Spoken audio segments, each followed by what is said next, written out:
ଗୋଟେ ଉଦାହରଣ ଦେଲ ଅଟ ହଁ ଆଉ ଜଳପଥର ଗୋଟେ କହିଲ ନା ପାଣି ଜାହାଜ ହଁ ଆଉ ଆକାଶ ପଥର କହିଲ ହେଲିକପ୍ଟର ହଉ ତାହେଲେ ମନେ ରଖିଛ ମନେ ରଖିବ ଯାହା ପଢାଯିବ ମନେ ରଖିବ ହେଲା ଆଉ ଆଜି ଆମେ ଜାଣିବା କୀଟ ପତଙ୍ଗ ଗୁଡ଼ିକର ନାଁ ହେଲା କୀଟ ପତଙ୍ଗ ଚିହ୍ନିଛ କୋଉ କୋଉ ଗୁଡା କହିଲ ସାପ ବେଙ୍ଗ ବିଛା କୁମ୍ଭୀର ଏମିତି ବାହାରେ ଯୋଉମାନେ ମାନେ ଜଳର ସ୍ଥଳରେ ସବୁଆଡେ ରହିଥାନ୍ତି ସେଇମାନେ କୀଟ ପତଙ୍ଗ ସେଇମାନଙ୍କ ନାଁ ଆମେ ଜାଣିବା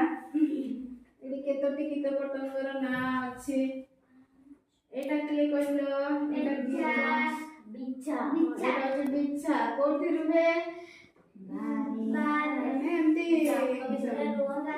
ଗାତରେ ବି ମାନେ ସ୍ଥଳର ଯେଠି ପାରେ ସେଇଠି ତାଙ୍କର ଗଛ ମୂଳରେ ବି ମାନେ ଅଳିଆ ଗଦାରେ ଯେଠି ରୁହନ୍ତି ମାନେ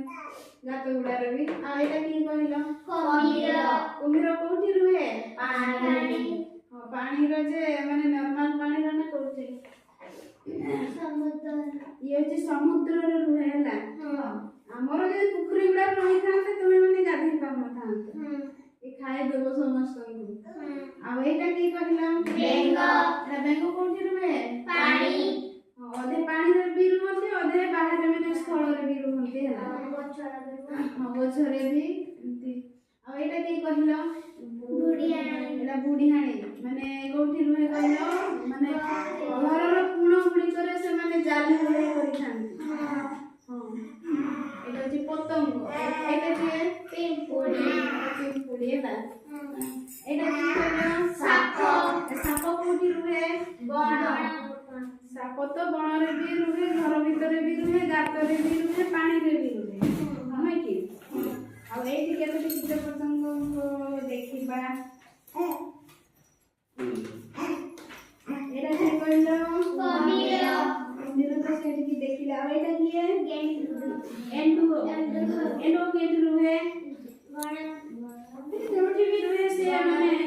ବଣରେ ବି ରୁହନ୍ତି ଘରେ ବି ରୁହନ୍ତି ଆଉ ଏଇଟା କିଏ କଇଁଛ କୋଉଠି ରୁହେ ମାନେ ପାଣିର ମାନେ କାଦୁଅ ଇଏର ଥାଏ ପାଣିର ଏଇଟା କିଏ